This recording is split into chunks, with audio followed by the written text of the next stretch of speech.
అన్నామలై ఇంకేముంది, పార్టీ నాశనం అయిపోయింది. ఇదివరకు బండి సంజయ్ని తీసేస్తే తెలంగాణలో పార్టీ నాశనం అయిపోతుంది.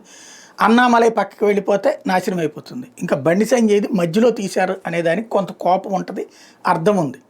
కానీ ఆయన కేంద్ర మంత్రి పదవి ఇచ్చారు, ఎమ్మెల్యే ఇచ్చారు, ఓటమి పాలైన మళ్ళీ ఎంపీ ఇచ్చారు, మళ్ళీ కేంద్ర మంత్రిని కూడా చేశారు. సక్సెస్ఫుల్లే కదా. ఇంకోటి, ఆ తర్వాత అక్కడ భారతీయ జనతా పార్టీ ఎదిగిందా నాశనం అయిందా? అంతకుముందు ఉన్నటువంటిది ఎన్ని? 4 పార్లమెంట్ సీట్లు. మొన్నటిసారి వచ్చిందని 8 పార్లమెంట్ సీట్లు. అంతకుముందు ఎమ్మెల్యే ఎన్ని? 1. మొన్నటిసారి వచ్చిందని 8 పార్లమెంటు.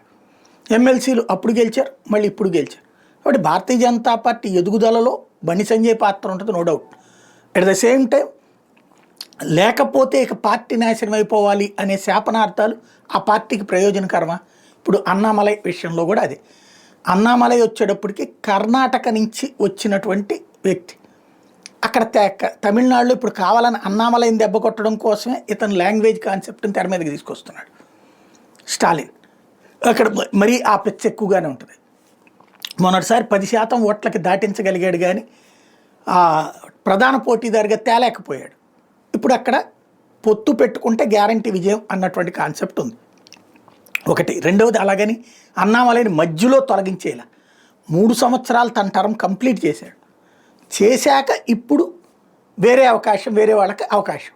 అది మేబీ అన్నాడీఎంకే వాళ్ళకి తో కలిసి ఇంతకుముందు అందులో మంత్రివర్గంలో పనిచేసినటువంటి వ్యక్తికి ఎవరికి ఇస్తారన్నటువంటి ప్రచారం కూడా జరుగుతుంది.